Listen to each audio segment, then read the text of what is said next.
Welcome to Question Time. Is Ukraine's President Zelensky asking for too much when he asked the UK to send fighter jets to Ukraine? And should the death penalty, supported by a senior Conservative politician, be up for debate? Tonight, Question Time is in the historic town of Swindon in Wiltshire.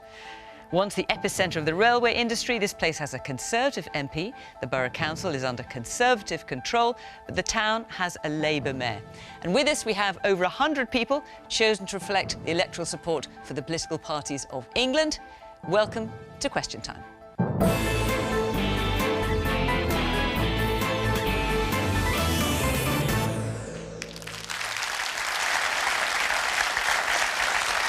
On our panel tonight, Minister in the shiny new Department of Science, Technology and Innovation is George Freeman. 2 days in the job, that is. He's creator also of the Big Tent Festival, which encourages young people to engage with politics.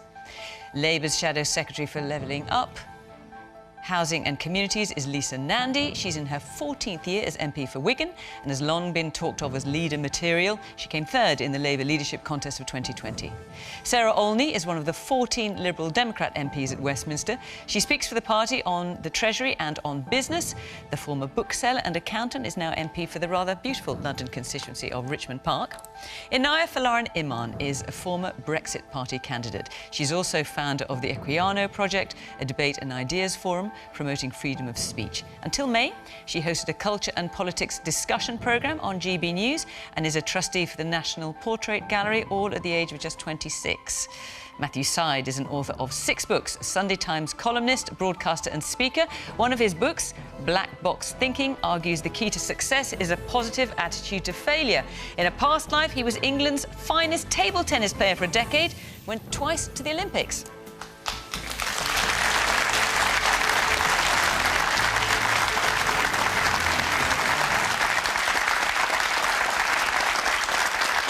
Welcome to the programme. Good evening from Swindon. Welcome to our panel. Welcome to our audience. Great to see you. And, of course, welcome to you at home.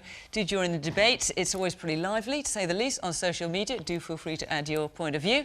It's at BBC Question Time. Let's hear what you've got to say. Right, we'll start off with our first question tonight, which is from Paul Buckle. With nothing off the table, including sending UK's 100-plus Typhoon jets to the Ukraine, is the UK provoking a Russian escalation? So, of course, we've had President Zelensky here in Britain yesterday and in Europe today asking for jets, unequivocally asking for jets to help him defeat Russia. Lisa, is that risking provoking a Russian escalation? Well, I'm going to do something quite unusual on this panel and not escalate the row between me and George, because I think, actually, the government deserves some credit for the way that they've approached this. There is clearly a risk of escalation, and throughout this war in Ukraine, it's been a very difficult balancing act to ensure that we don't end up escalating the situation, particularly given the role that NATO potentially plays. And I think that the government is right to handle this with care, whilst being absolutely crystal clear across all the political parties represented on this panel that we stand with Ukraine and we will continue to move heaven and earth to make sure that they have what they need in order to win this war. Every country has to play their part in providing assistance. The Prime Minister said yesterday that we would train the pilots that were needed for those jets. That is something that Britain can offer, we can constructively do, and I think he was right to offer it.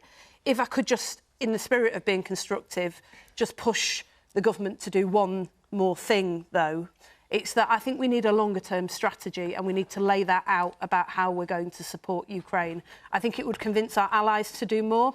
I think it would send a very clear message to the brave men and women that are currently fighting on the front line in Ukraine. What do you mean that we stand with them? Long-term strategy? So we need a strategy to seize Russian state assets here in the UK and use the proceeds in order to fund the reconstruction of Ukraine. We need to make it clear that we've got a proper plan to support Ukraine, not just between now and the end of this war, but afterwards as well, to rebuild the country. We need to tell President Putin that we will stand with the people of Ukraine, not just until they've won the war, but until they've won the peace. Okay. George, so Volodymyr Zelensky was very clear he was very grateful for the assistance to pilots.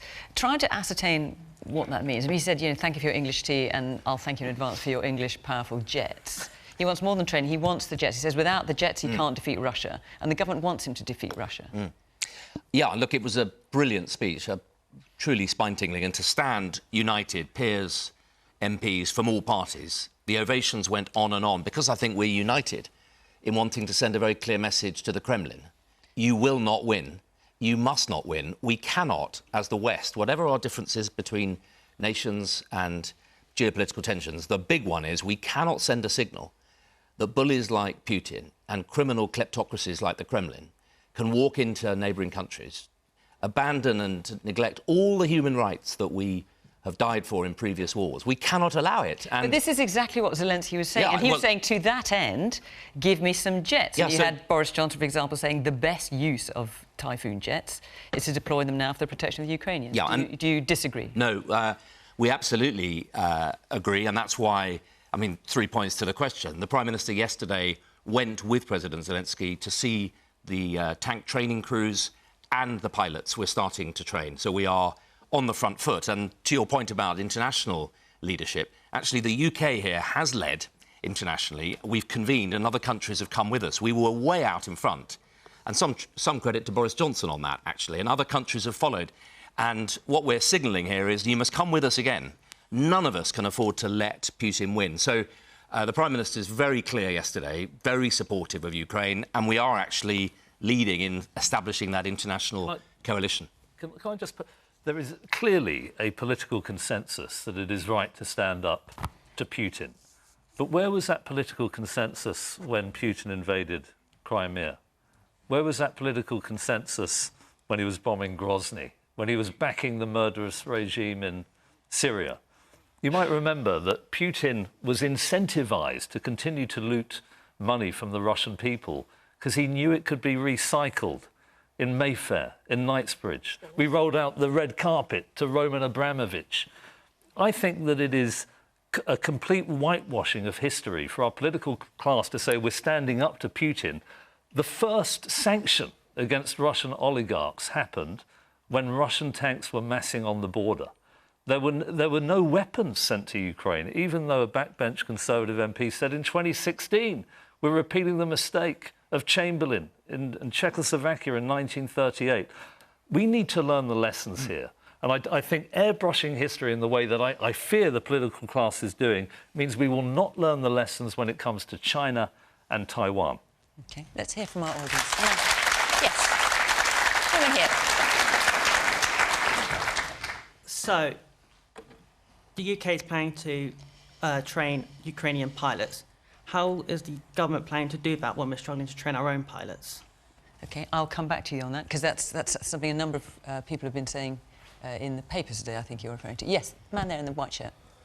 How much is it going to cost the UK government to actually support the Ukrainians in their battle against Putin? Because we have an NHS crisis, we have railway workers going on strike.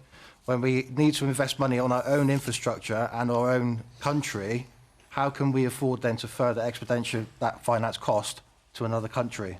Would you rather that we stopped or we did less? I'd say less.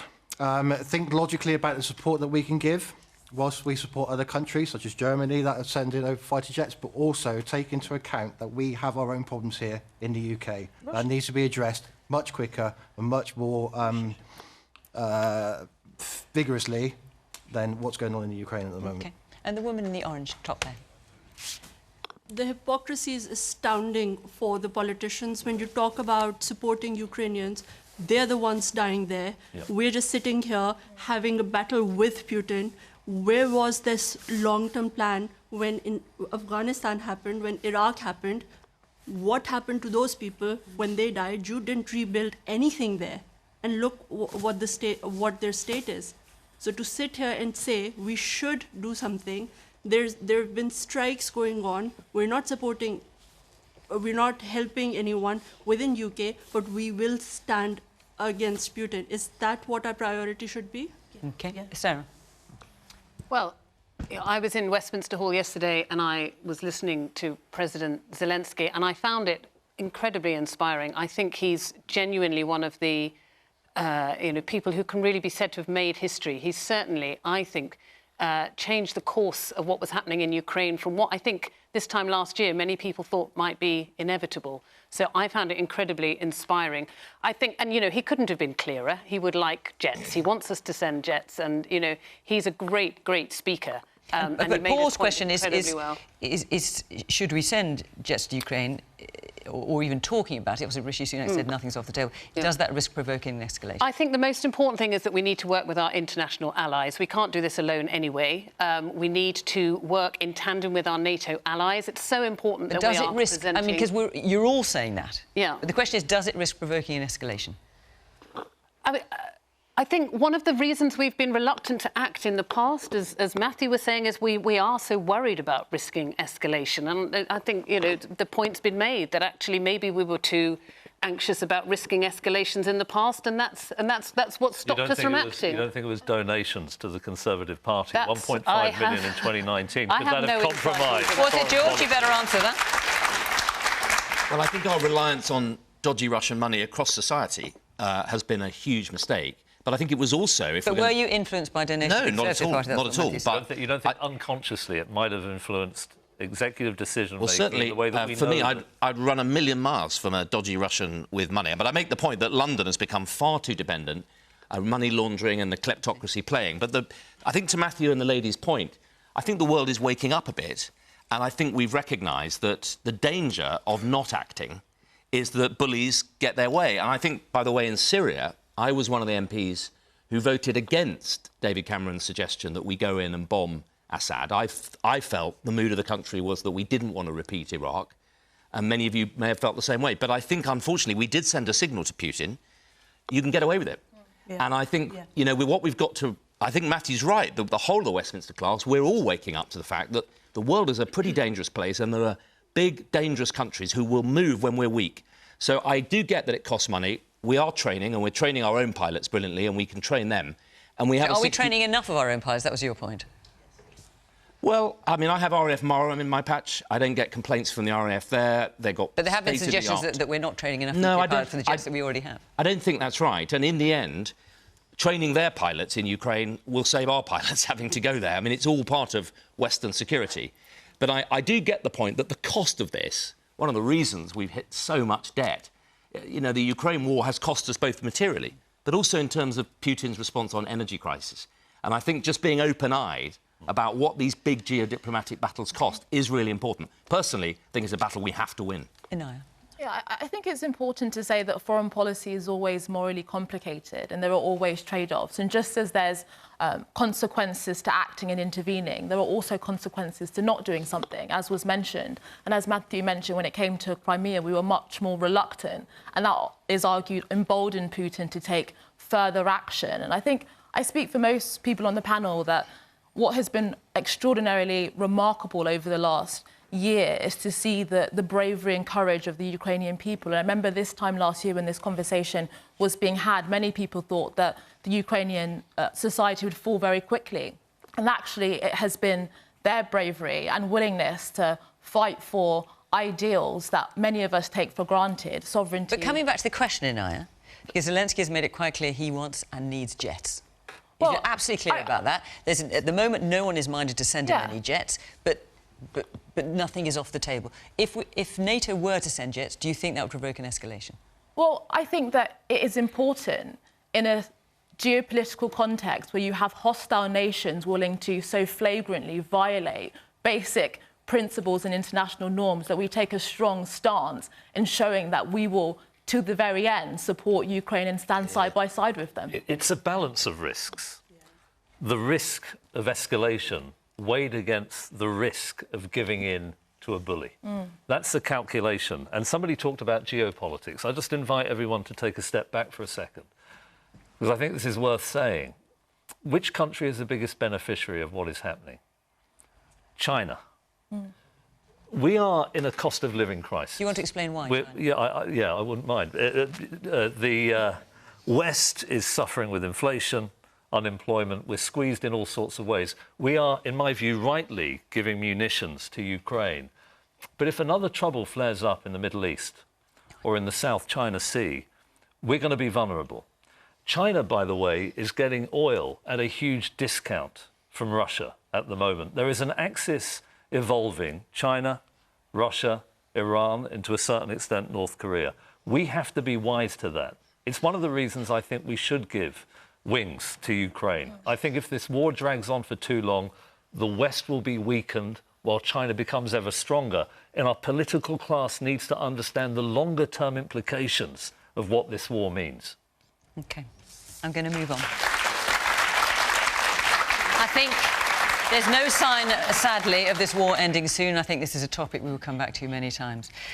Before I take another question, I just want to tell you that Question Time is in Rugby in Warwickshire next week, and the week after we're in Cardiff. So if you'd like to come to either show, go to the Question Time website. You can see the address on the screen. Follow the instructions there, either for Rugby or Cardiff, or any of our shows up until Easter, and come and be part of our audience. We'd love to see you.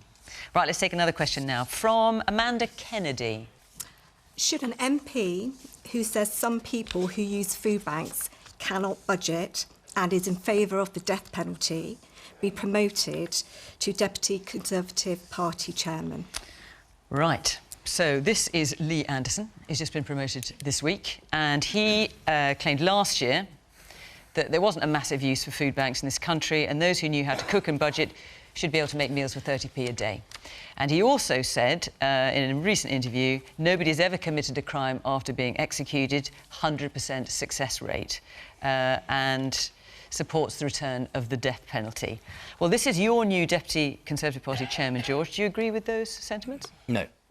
No, I absolutely don't. So should he be in the job? And let me be clear, government collective responsibility. I know people think MPs and government's the same, but actually the government, Rishi Sunak's team of ministers, of whom I'm one, abide by a strict code of collective responsibility. And there's no doubt that what Lee Anderson said is completely in breach of those standards you'd expect for ministers. So he wouldn't be... But he's very senior in the party. Let me finish. Come on, there may be a technical difference between being in the cabinet and being Conservative Deputy Party Chairman. He's very senior, outward-facing the Conservative Party, and you think his views are completely wrong? The point I was making is that Parliament is a place that needs to speak for all the people of this country, even voices we don't all want to hear. And Lee Anderson does speak for a lot of people in this country. It's important that people from the left and the right, people of dissonant voices and views, are heard. That doesn't mean we all have to agree with them, but it is really important in a parliament that people can speak. And the Conservative Party, like the Labour Party, is a very broad church, and there are many people in this country who are very worried. I happen deeply not to agree with him on capital punishment. I happen not to agree with him that people are abusing food banks. We're going through a terrible period where a lot of people are really struggling. But I think it is important that MPs are able to speak as they see it for their constituencies. And he's one of about 20 vice chairman, deputy chairman of the Conservative Party who are going out around the country speaking for and building our membership around the country. So he's not a minister, but I just think the Conservative Party is a broad church. Parliament should be as well. I don't think he's saying anything like the hard anti-Semitic hard left under Corbyn, who we've now got rid of, thankfully. I think it's a voice that many won't agree with, but Parliament needs to be free. But just check, are you happy that he said it? No, I think it's an unhelpful thing to say. Right. OK, Inaya. Well, I do agree that in Parliament we should have a wide range of views, and I fundamentally disagree with Lee Anderson on many of those issues that he's raised. But actually, according to the polls, there is a sizable minority of the population that share some of his views on capital punishment. I think it's illiberal. I think it's a barbaric form of punishment. But he has the right to express his views. What I worry about, though, is that this is the kind of discussion that is passing off for serious politics. You know, we have big challenges this country is facing, whether that's the cost of living crisis that was mentioned, the fact that we've had very little growth in our economy. You might not like it now, but he is a serious politician, and he has raised this point today. Well, I don't think... the point has been raised today. I don't think that this type of discussion, should pass off a serious political conversation when we have huge challenges in our country. And I would really question the logic of that decision by Rishi Sunak. OK, let's hear from our audience. Yes, the woman in the glasses. I just find it absolutely astounding, actually, that you're sitting here and kind of even legitimising this promotion. You know, one of the overwhelming kind of sentiments that came out of the shambles that was the Liz Truss administration, one of the arguments against giving the electorate the general election that the polling was showing they were absolutely screaming out for was that actually the Tory party would have been decimated and there would have been no effective opposition. And the idea was that even the Tory backbenchers were saying that Rishi Sunak should have time to clear up the reputation of the party, pull things back together, because, you know, we do work in a two-party system. And since that time, you know, we've seen the Home Secretary peddling, you know, dangerous right-wing sort of rhetoric. We've seen Jonathan Gullis shouting abuse across the floor to, you know, vulnerable abducted children. And now, you know, with the promotion of Lee Anderson as well, and the fact that anybody can sit there and defend that and be happy to sit in another round of musical chairs in the Cabinet Office, I just think is frankly appalling. Okay. Man there in the check shirt.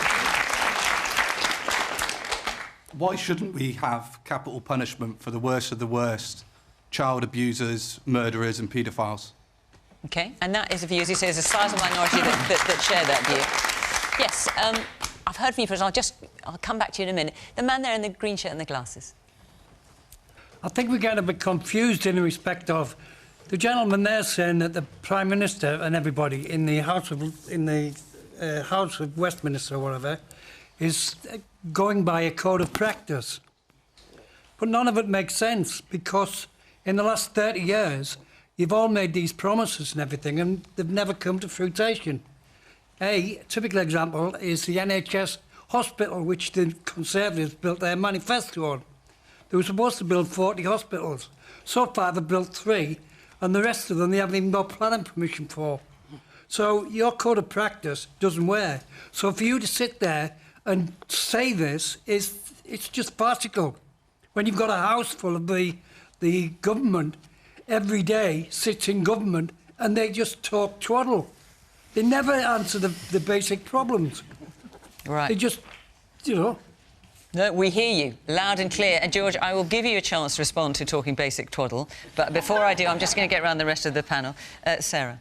Well, honestly, George, I don't think it's good enough to say that we've got to have a range of voices and reflect. The Prime Minister has appointed Lee Anderson to speak for the Conservative Party. There's an expectation that he will reflect Conservative views. Now, if you're telling me that Lee Anderson's view that people are only poor because they can't budget properly, which I think is just incredibly insulting. And what that says to me is that the Tory party would prefer to think that people are poor because it's their own fault and that therefore they don't have any responsibility to deal with it. That is what Lee Anderson is saying.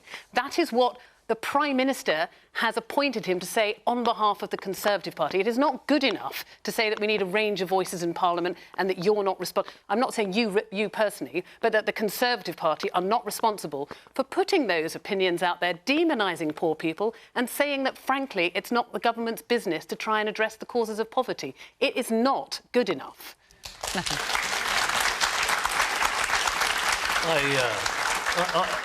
Let me say, I disagree with Lee Anderson. I disagree with his politics. I didn't like what he said about capital punishment or the cost of living. But I do agree with George. I'm a journalist, and journalism suffers from having an intake that comes from a very similar social class and background, very many upper middle class. The same is true in politics. As I understand it, Lee Anderson, George, is from a background, he was a single father. He struggled with poverty. It was minor. Not something you could say about David Cameron, for example. We may disagree with his views on capital punishment. I guess that half the audience disagrees. As I understand it from polling, 40% of the country agrees with that opinion. Why not have that represented in Parliament? Why do we need to have that shut down? Is not Parliament about debate and discussion? I want to see people from different backgrounds, particularly different social classes. It drives me nuts when people talk about poverty without having ever experienced it. Yeah. Don't we gain knowledge and a granular understanding of what it means to be in poverty when we have suffered from it ourselves? We missed Brexit, I think, as a consequence of a homogenous political and media elite. We need to diversify so that these views are expressed. Yeah, we can argue, we can disagree, we can combat what Lee Anderson says, but to shut him down and throw him out because you disagree with that opinion, I think would be a tragedy for the vibrancy of democracy. But I just want that, Do you think Lee Anderson is increasing people's understanding of what it's like to live in poverty when he makes remarks like that? Well, do you know what?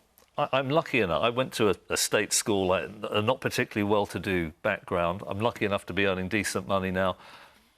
I think I don't know. And I find it interesting to listen. You have surgeries, right? And you hear from people who are struggling with poverty. As I understand, what did he say? He didn't say that everybody who is going to a food bank is... He said that people need to learn to budget. He basically said, he said some people, said that he didn't believe that there was such a massive use of food banks. He questioned whether nurses should need to use food banks. He said those who know how to cook and budget should be able to make meals. Is it possible that budgeting more effectively could help in certain situations? I found that an interesting contribution. I started thinking about the way I budget. Do you think that this is a completely... such an awful point of view, it should be ruled out of court in public debate? My question, what I'm saying is that the view of the Conservative Party? That that poverty doesn't exist as a problem as long as you can make meals for 30p? I don't think you can, incidentally, and I do budget. But, we'll tell you what, we've got a whole load of people here, so let's hear from them. So I'm trying to get around quite a few of you now. So, yes, the woman there in the... Is it dark top? I can't quite see. Yeah. So... I completely agree, and I think there is a lack of diversity. Who do you agree with? Different views Matthew, here. Because I think there is a lack of diversity and probably a lack of different backgrounds, and I wonder whether if Lee Anderson followed a nurse around for a day and did their job for 12 hours, he could then get home and cook a nutritious and balanced meal, having had the time to find all the ingredients for the right prices. I think there's a lack of understanding of the context of that, and not just the basics of could you do that, on paper, of course you could, but when you've worked a long shift, no. And the young woman at the far end. I think the absolute fundamentals of this debate is that it comes from a place of privilege. I work for a charity and I can see every day the demographics of people who walk through our door are changing. It's everyday working people that are suffering. It's not this conception of people being on the poverty line. It's people working in schools, it's people working in hospitals, and it's people, everyday people who are needing help and cannot pay or afford to pay for food for their children. So I think really it's just coming from a complete place of privilege and burying their heads in the sand and thinking it's not an us problem. But Lee Anderson would argue that he hasn't come from a background of privilege, but I hear what you're saying. Woman there in the pink top. I don't think he did come from privilege. I think nurses are earning the average wage, and what he said was some people. Yes. So I don't think you should damn people because they're Conservative, so obviously they're privileged. This is a nonsense. I think he had absolutely every right to say it, and I'm pleased he did. And I think that a lot of people will agree... And on the death penalty, can I ask, do you support that, as his views on that as well? Absolutely. If something happened to a member of my family and they were destroyed or killed, I wouldn't want to see my tax money going on keeping them alive in a prison when I really feel that perhaps it's a life for a life and they shouldn't be there. OK. Man there in the stripy T-shirt. Oh, in the blue jumper you've got there, I think. Hello. I don't think Lee Anderson has been in the kitchen very often, because to try and get a meal for 30p for your family shouldn't be an MP, as far as I'm concerned. OK. And the guy in the stripy T-shirt. So I'm a lifelong Conservative voter and member, and I never thought I'd be saying this, but I've actually left the Conservative Party. I think they just have completely lost touch with normal people like myself, and I actually think they would benefit from some time in opposition. All right. So, Lisa, I've waited a while to get to you, just because I wanted to hear a quite wide range of views. So, should an MP, Lee Anderson, who says some people use food banks, can't budget, and is in favour of the death penalty, should he be promoted to Deputy Conservative Party Chairman? Well, first of all, can I just challenge this idea that because Lee Anderson comes from a mining background and a working class background, that people who are working class miners hold these views across the board? I find it really offensive. As somebody who represents a working class mining constituency, I can tell you that my constituents are volunteering in those food banks, not insulting the people who use them. Secondly, I would just say to George that I think this is a real problem, and I think you know it's a real problem. It's not that Lee Anderson isn't free to express his views as a Member of Parliament in Parliament. Of course he is. He's elected by the people of Ashfield. They elected him, I presume, knowing what his views were, and he's perfectly entitled to express them. The problem is when you've got a Prime Minister who decides that this is the person that he wants to be the face of the Conservative Party, knowing what those views were. The difference between your party and mine is that when we had the scourge of anti-Semitism in our party, we kicked them out. You're promoting people. And not only Lee Anderson, but we've got a Prime Minister now whose judgment really has to be called into question. Not only has he promoted this man, despite disagreeing vehemently with his views on a whole range of issues, he reappointed a Home Secretary who'd broken the ministerial code and been sacked for it after just 6 days, and he appointed a Deputy Prime Minister without investigating allegations that were swirling around serious incidents of bullying and harassment in his own office. Where is the judgment and where is the leadership? OK, I'm going to come back to you. I'll take a couple of points. Man here. Yes. Although I don't hold the same views as this guy, respectfully, Lisa, we pay you to have debates and we don't pay you to be offended. Yep. So I think I'm not you offended, leave... I just don't... You, So you hang said on, you were you're offended. the You said Conservative it. You turned around and you said, I'm offended by what he said. We don't pay you to be offended. We pay you to have arguments. Like, we pay you to have arguments with other politicians and come to a resolution. In fact, I've had many... Lisa, let him finish and then you can answer. Yes, sorry, go on. Like, you're likely going to be the next party in power, and I'm really interested to hear from you and hear your views and what your views are as a party, because I'll be realistic. Like the other chap, I've previously voted Conservative and I think they've lost it. I'm interested in hearing your point of view. I'm not interested in you being offended. If you want to make progress with these people and their views, you've got to talk it out with them. You can't get rid of them. You can't silence... Like, people talk about silent majority. You can't silence people like that. Anyway, sorry, I didn't for one moment suggest that we wouldn't have the debate. In fact, I was very explicit that Lee Anderson is elected by the people of Ashfield, who presumably knew the views that he held when they elected him. He's perfectly entitled to come to Parliament to express those views, and I have had many a robust debate with Lee Anderson in Parliament, in public and in private about those issues, and I will continue to do so because I think that that is important for a healthy democracy. But what I think is unacceptable is to have a Prime Minister who says that these views are abhorrent and then promotes this man to be the face of the Conservative Party and then refuses to accept any responsibility for it. I agree, actually, with this point about the simplification and the dumbing down of the debate that we're seeing as a result. If you take the death penalty, for example, we shouldn't be debating the return of the death penalty. I firmly believe it's barbaric, and I'll have that argument with anyone who cares to have it. What we should be debating is why we've got 3 murders or serious sexual crimes a week being committed by people who are released on probation. We should be debating how to fix our broken criminal justice system, not these simplistic solutions. George, obviously I'm going to come back to you. I'm not sure how representative you are of people in the audience, but you've just had 2 people now say, I voted Conservative, I'm not going to be voting anymore, to paraphrase, because I think you've lost it. Yeah. What do you say to them? I've got to say to them is we have a mountain to climb. The Prime Minister's made that clear. We understand that. Well, some think it's funny. It's great. I mean, but I'm just being honest. I'm not trying to whitewash it. We have a mountain to climb, and we're setting off to climb it. And I, for one, am working my socks off. We've got 2 years, and I think the public want to see us debate properly the big issues of the day, grip the big issues. I think the Prime Minister, in his 5-point plan, set out.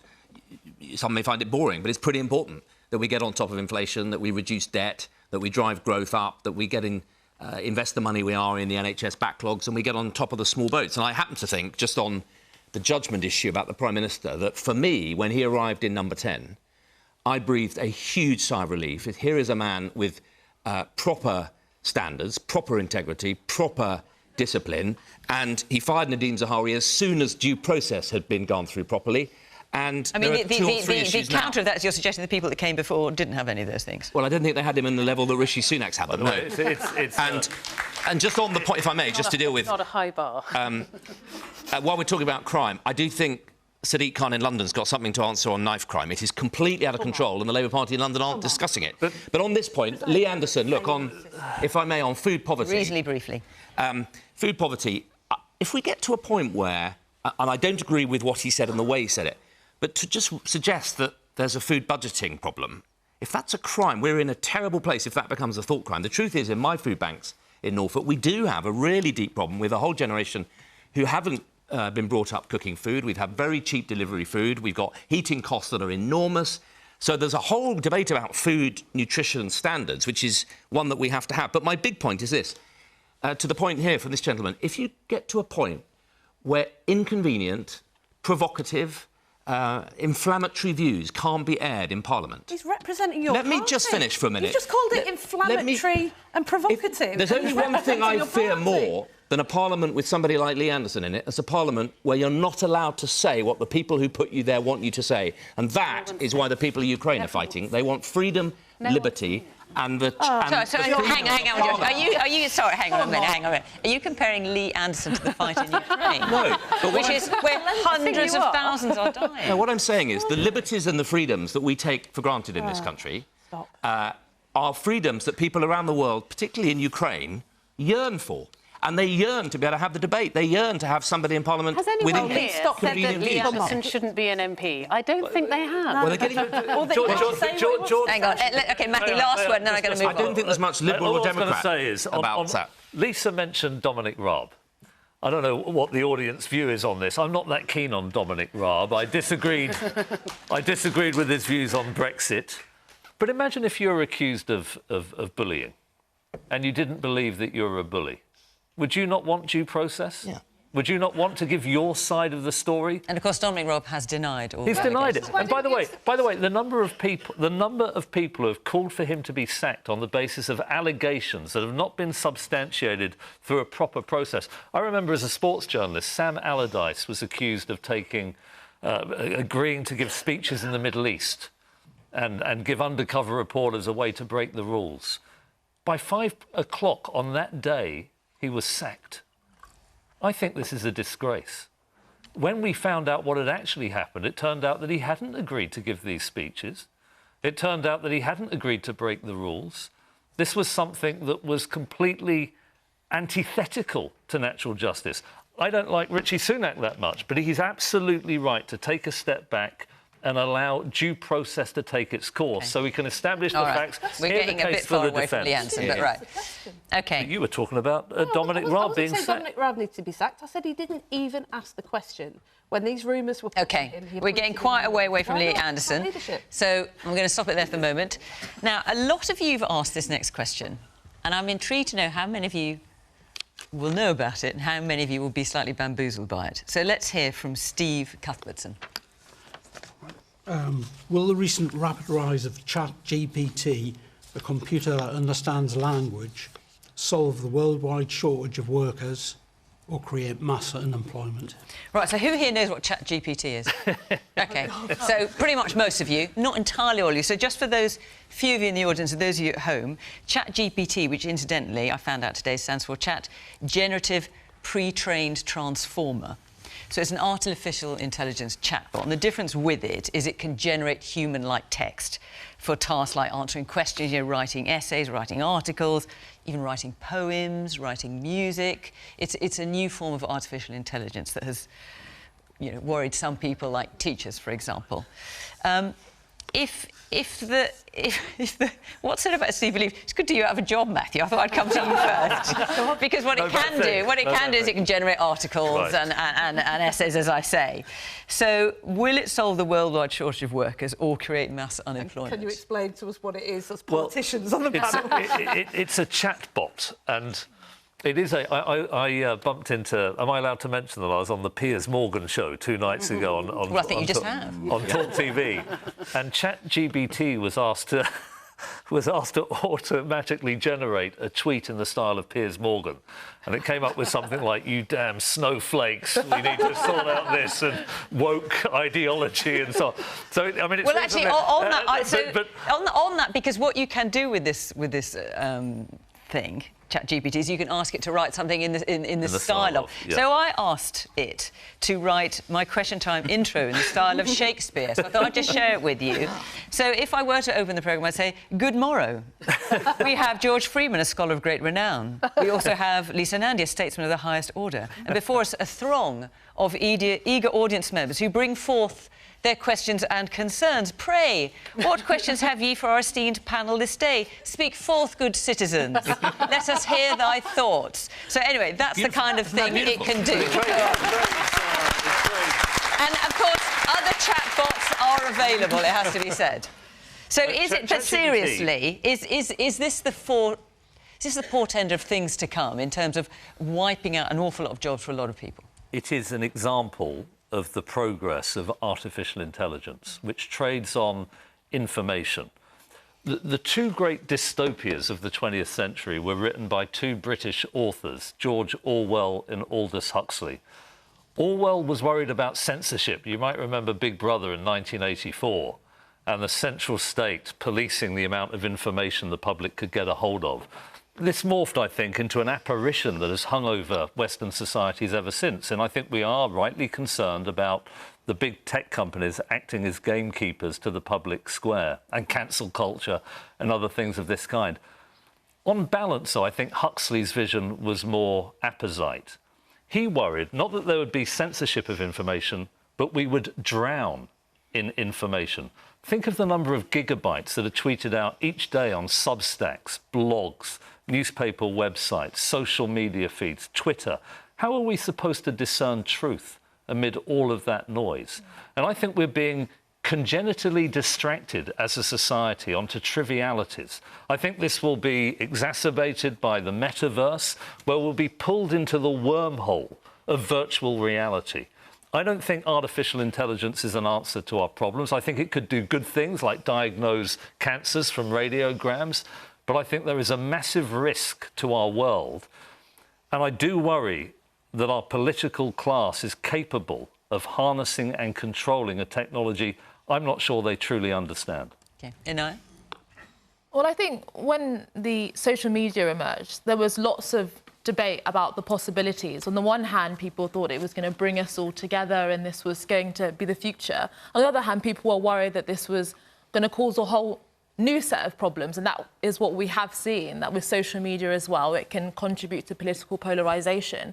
So ultimately, I agree with Matthew that when it comes to these new technologies that are emerging, artificial intelligence, but also biotechnology, we should get on the front foot as a society in terms of what kind of society we want to create and how we want to utilise these technologies to ensure that they're doing good for humanity and doing good for citizens. One of the interesting things about this particular artificial intelligence, it is subject to human fallibility as well in terms of political bias that we've seen that has emerged, and, for example, the possibility for people to not be able to have certain jobs. So there are big questions that these technologies arise, and I think it's really important that politicians take seriously the future of technology to make sure that the morality and ethics around it are actually in favour of humanity. Yes, the man there in the dark jacket.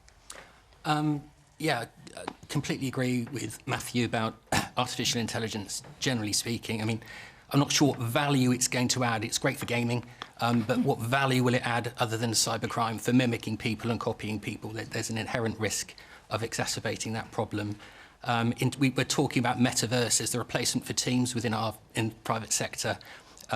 I don't really want to fist bump somebody virtually, thanks. I still want to sit at their desk and talk to them. I think it's fantastic we can achieve these things, and I don't want to hold back on invention, but just rein it in terms of once we've proven it, isn't that's the fun gone sometimes? Man here in the front. Was it George, our new minister, would give you the technology on this new GP, whatever it is? ChatGPT. Yeah. And the other thing is, do you think it'll give us the lottery numbers for Friday night's lottery? Now, that's kind of artificial intelligence we could all support. Yes, absolutely. And the man there in the check shirt and the blue tie. So PwC reported on this very issue about job losses that may occur with artificial intelligence, and they have reported that by mid-2025 or so, 3% of jobs will be put at risk. By mid-2030, 30% of jobs will be put at risk. And in those with the lowest education, about 44% of jobs will be put at risk. So it's going to be a big problem that will probably rise in the future and affect those who are on the lower rungs of education. But also with the technology like this, not necessarily on the lower rungs of education. Correct. Because of its ability to generate so much text. So you were sort of laughing, Lisa, saying, oh, can they tell us the politicians about you? Him, you're saying you need to be on the front foot, you need to understand this stuff. Yeah, totally. And the point that Inaya made about being able for politicians to be able to really understand it and get to grips with it. We're living through a tech revolution and we're all playing catch-up, and I think that it's absolutely right to challenge us about that. But, you know, a few years ago I was sitting with the NSPCC. They run Childline, fantastic resource for children and young people that started when I was a child. And I was amazed by the views of young people about emerging technology. They saw this as a lifeline. It was gold dust, because when I was a kid, if you wanted to go and report abuse in the home, you had to go and find a phone box, find some money, ring them up. It was really hard. Now they've got young people who are able to WhatsApp them, who are able to put messages on Instagram and other forms of social media and get the help that they need fast. And often they can do it in a way that's anonymous, which means that they're far less frightened to do it. And these young people said to me, please, the debate about technology is so negative in politics, and it's right to be alive to the risks that it can pose. The case of children being caused online harm is certainly one that's very live in our minds at the moment as we debate this in Parliament. But we've got to start thinking about how in every technological revolution and every era of history in which we live through one, and this is one, this has been the debate that we've had. The rise of the printing press caused all sorts, it caused hundreds of years of upheaval, huge changes to society. And the key was to make sure that we got on the front foot and harnessed that technology so that it could be used for the common good. That's this generation's challenge as well. And I like to think that by having these sorts of debates, by you know, some of the points that Matthew was making about the predictions about the future and thinking more about where we're going in the future, that perhaps this time we might be able to crack it much more quickly. Well, so, George, this must be right up your alley in your new job, because you are, I mean, only as of 2 days, in this marvellous new Department of Science, Technology and Innovation. So I imagine you're all over ChatGPT. So is it going to solve the worldwide shortage of workers or create mass unemployment? Well, I'm all over AI. In fact, I used to run I set up an AI company years ago doing drug discovery, looking in the pharmacopoeia of failed medicines. So what's the answer to this question? The answer to this question is, I'm not worried, and I don't think we need to worry about the economic impact. I think Lisa is right that we're in an industrial technological revolution and the jobs will change. And AI has huge positive impacts as well in healthcare, in drug discovery, in climate change. AI is fundamental to spotting patterns of weather and in Antarctica, and in crime, spotting fraud. There are real issues about the power shift, to Matthew's point. And so making sure that the big tech platforms can't, through data mining, text mining, take Matthew's journalism, reassemble it, rehash it in a virtual Matthew and sell it around the world without him getting any compensation. So there's some real issues about fairness. And do you think, because what we've heard from our audience is that the politicians need to be leading the way with this process. I've got good news on this one. Yeah, we're on it in both ways. In investment, last year we raised 40 billion into deep tech and AI in London. We are the world's #1 AI economy with huge opportunities. And in terms of the technology, quantum computing and the deep tech, that's literally partly why we set up this department. But I think the real issue is regulation. And interestingly, there's an opportunity for us here. The EU has been regulating on the technology, bad technology, good technology. We're going to regulate on the application of it. Using AI to steal his content is bad. Using AI to find drugs is good. The real issue, I think, is about humanity and the lived experience. And the thing I'm more worried about than the economic impact is a whole generation growing up not knowing the difference between a real conversation, between the human contact, which is core to our humanity, and a metaverse. And I think making sure our children have a real and lived experience, play outside and breathe and have that as well as a digital is more worrying to me than the economic impact. Great point. Great point. I want to try and get one more question in, so if you reasonably briefly, if you would, Sarah. Oh, just really quickly. Funnily enough, George and I were actually in a debate on this in Westminster just a couple of weeks ago about the issues of the creative sector and their original creations and them needing to retain the copyright when it's used by AI. And it's precisely that point of we still need to retain that original human source for so much of our artwork and our creativity. We don't just want it to be scraped and then endlessly recycled and fed back to us in pixels and stored on servers.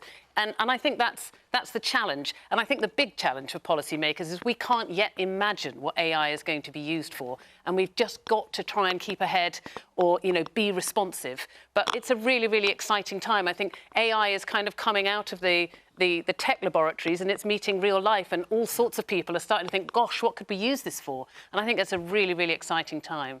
Right, let's fit in this last question from, it's an important one, from Paul Seeger.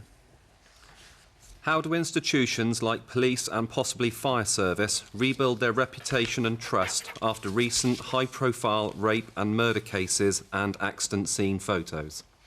Right, so, Paul, I think most people will be familiar with the allegations that have been made against not just the Metropolitan Police, but a number of other police services as well. Perhaps not quite so familiar with allegations against the fire service that functions here in Swindon. That's Dorset and Wiltshire Fire Service, who it's alleged photographed women who had died in car accidents and shared those photographs on WhatsApp groups. Lisa, how do they rebuild their reputation and trust? Well, I think, first of all, there has to be a clarity about how completely unacceptable this is. From most of the political parties across the board, there has been wholehearted condemnation of some of the recent cases that we've seen. But that's not always been the case. It seems so obvious how unacceptable it is, well, and yet these things keep happening. Well, no, except that we have had a few cases of politicians in parts of the country suggesting that perhaps women are responsible for the attacks against them, and trying to downplay the impact of what has happened. I don't think that's acceptable. I think we have to be absolutely clear that it's unacceptable, and we won't rest until we've dealt with it, because it lets down the public, it lets down women, it erodes trust. How can you trust that the person that you're going to in a difficult situation is going to be able to act on your behalf? And it also lets down other very good police and firefighters who are doing a very, very good, important job in very difficult circumstances. I think the one thing, you know, training, guidance, action against those officers responsible. But I also think leadership matters, because you have to create a culture in which these things are completely unacceptable. And that's why I would say that Sadiq Khan was absolutely right to take action against Cressida Dick, who was presiding over a failing force. I think that's the sort of clarity and leadership that we need to see in these cases. We haven't got long, and this is a hugely important subject, so you have to be reasonably brief, because I do want to try and bring the audience in. Inaya. I mean, everyone is shocked and appalled about the horrific cases that we've seen. And I think there are bad people in the world that see an institution like the police, because of the position and authority that it has, and uses that position and uses the position to exploit and harm people. And I think everybody thinks that that is unacceptable. And I think if you speak to most police officers, they're just as appalled and sickened. How do they rebuild trust in their reputation? Well, I think that what has been quite interesting and important about some of these cases is the fact that there seem to have been some signs, and that actually people had reported some issues, and that many of those people were not removed or spotted quickly enough. And so I think that more investigation needs to be found out. That are some police forces closing ranks when these things emerge? Is there something that we need to look at in terms of recruitment and even psychological testing to be able to spot these kinds of people? Of course, we should find out and investigate when these things happen. But I think even though it has become a cliche, it is important to reiterate that police do an incredibly dangerous job, risk their lives, and the overwhelming majority are just as appalled by these horrific instances. Matthew? I think there is clearly a cultural problem in certain parts of the police force. How did David Carrick operate in plain sight for so long? That troubles me deeply. But can I say something slightly unfashionable? I live on in Richmond, in Sarah's constituency, I live on a very small road. It's only about 80 yards long. And about a month and a half ago, somebody was stabbed to death on our road. And we went outside that morning and we knew nothing of what had unfolded the night before. And my son and daughter, Teddy and Evie, they're 9 and 10, they looked across and there were pools of blood and it was cordoned off and there were police all over the place. And they were understandably frightened. This knife crime is sending chills down the spine of the youth in our big cities. And one of the police officers who was guarding the site beckoned my son and daughter over and he said, "You know what? We're going to find the perpetrator of this crime and we're here to protect you. And they looked up and it was just a wonderful thing to witness. And then later, me and Ted went to watch a rugby game. We came back and we had a longer conversation. And I would watch them during the day. They were assiduous. They worked so hard to reassure their neighbourhood. And I looked at the Twitter feed of the Met Police, the crimes they're solving. Let's not tarnish all police officers, many of whom are as appalled as we are by the misogyny in their midst. You've at the and that, of course, is true. At the same time, you had the head of a number of independent girls' schools saying, I can no longer recommend to my girl students that they approach a police officer when they're alone.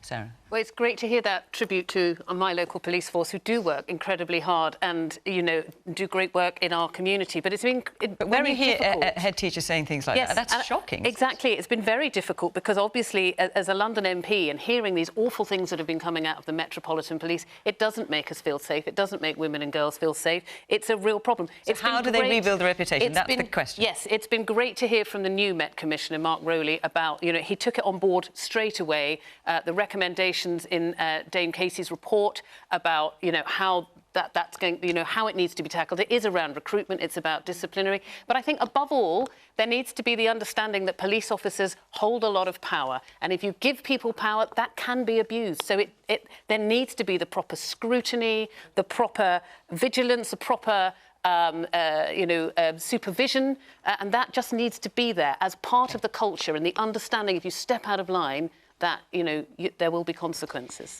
George, the question is, how can they rebuild trust and the reputation? Have you got anything to add to what's already been said? Yes, condemnation is crucial, but it then must lead not into self-righteous kind of, well, we've condemned it and now we can move on. It's the next bit that's key: honesty about the problem. And real leaders shine a light on the failings of their institutions with the courage to tackle them. Training and best practice, and dare I say it, data. I have a family member who works for HMIC, Her Majesty's Inspectorate of Constabulary. The data tells you the story. Great hospitals, great police forces report better, they do better. So dare I say it, there's a very strong data bit here. But I think the real key is culture. And I think the question we should all be asking is, where do monsters like David Carrick get these ideas from? Where does it come from? And I think it does come back partly to the online harms bill. We've got to make sure that we're not allowing a generation to grow up indulging, I mean, weird, barbaric fantasies in something. But hang on, he was no spring chicken, David. No, this is well before social media. He was committing. No, I understand, but I think there is a problem that a lot of the cultural norms online fuel behaviours in people like Carrick and others, and we've got to tackle it, which is why we're doing the online harms. But in the end, it's about leadership of institutions. I'm going to try and get round to it. I've got about a minute left. Yes, the young woman there. I find myself agreeing with what you've just said there around shining a light on it. I think it's, of course, we don't want to hear it, but I think the more that we bring it to attention that it's happening, the more that we can start to do something about it. And look, if the only way to get around it is by naming and shaming people, hopefully it's a positive impact and they will just think about it twice before they do it in the future. OK. The man in the glasses there in the check shirt. Yes? I believe the police will restore public trust when they drop the wokery.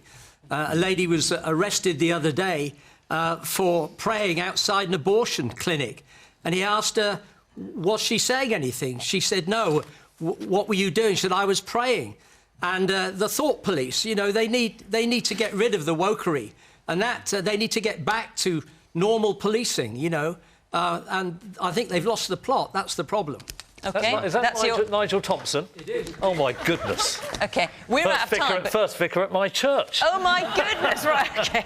We are out of time on that note. OK. Who knew? Matthew, my goodness. Right, our hour is up. Wow. Thank you. You can chat afterwards. You can have a cup of tea. Isn't that what you do with the vicar? Yeah, our hour is up. Thank you very much indeed to the panel, to our audience here in Swindon. Great to see you. And, of course, thank you to you at home watching.